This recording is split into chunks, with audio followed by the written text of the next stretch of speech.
So recently, Donald Trump brought on a new member of his legal defense team. He moved Alina Habba off the defense. She wasn't doing a good job anyway.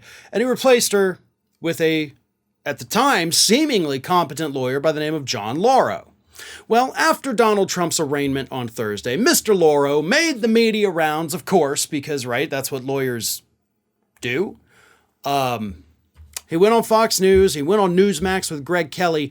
And it was during the interview with Greg Kelly that something very interesting happened in a clip that, of course, has now gone viral on social media, where Mr. Lauro appears to actually confirm one of the charges against Donald Trump. So here he is, Donald Trump lawyer John Lauro on Newsmax with Greg Kelly, effectively admitting to one of the charges against him. Here he is. President Trump wanted to get to the truth. He desperately wanted to get to what happened during the 2020 cycle. He did it in the courtroom. He did it in lobbying legislatures. That's all First Amendment. And then at the end, he asked Mr. Pence to pause the voting for 10 days, allow the state legislatures to weigh in, and then they could make a determination to audit or re-audit or recertify.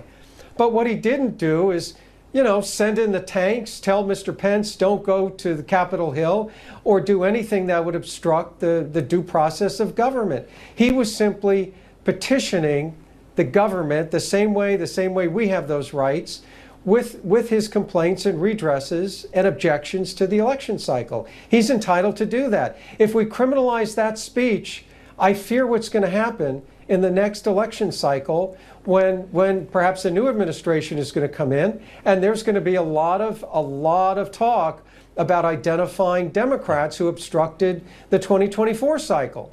Something else. He wasn't interfering in the election. He was just trying to get Mike Pence to interfere with the election. Please say that in court. Like John Lauro, if you're listening, if you're watching, please go make that same argument in court. Like 100%. There it is. That's your winning argument, man. You need to walk into that court and be like, yeah, all those things my client's accused of doing, yeah, he did them. And then just be like, I rest my case. That's how you should handle this lawsuit. 100%.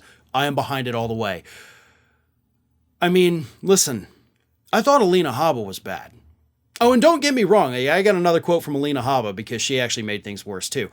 But this is idiotic. Like this is kind of your coming out as like Donald Trump's new lawyer. You're the competent one. You're the grown up in the room. He's kind of cleaned house. You're taking on the case. You're going to fix it.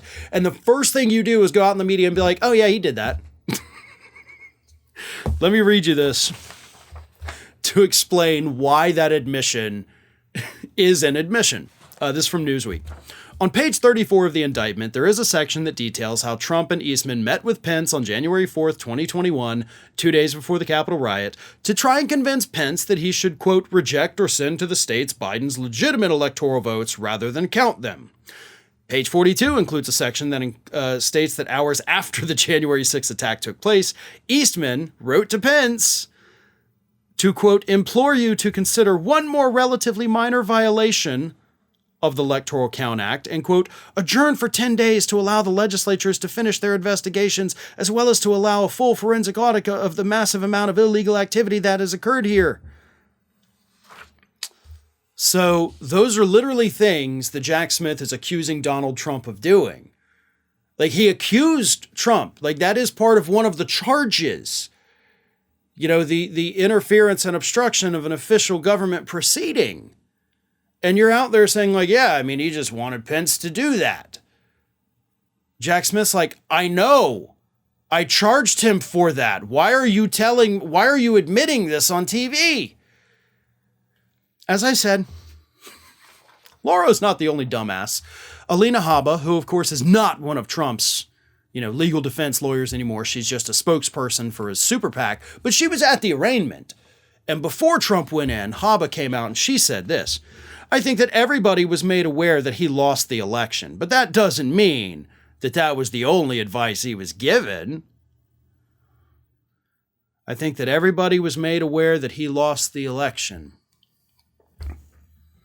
With lawyers like this, we don't need prosecutors, right? Like, Jack Smith, whoever he puts on this case, they can just go into court, kick their feet up at the table and be like, no, they got it. Just listen to these idiots. Yeah, I'm fine. I don't need to make any arguments.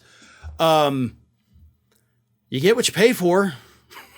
I mean, this is about as bad as it gets. Trump's lawyers, I mean, maybe they're actually good lawyers, like in other cases, you know, they're not Alina Habba, but Lauro's resume looks good. But when you're defending the indefensible, you end up saying stupid things that end up hurting your client. And that is exactly what these two idiots just did.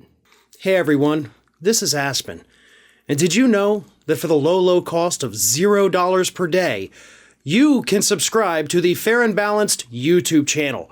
We also encourage you to like, comment, and share. But again, click that subscribe button and help Aspen not be so grumpy.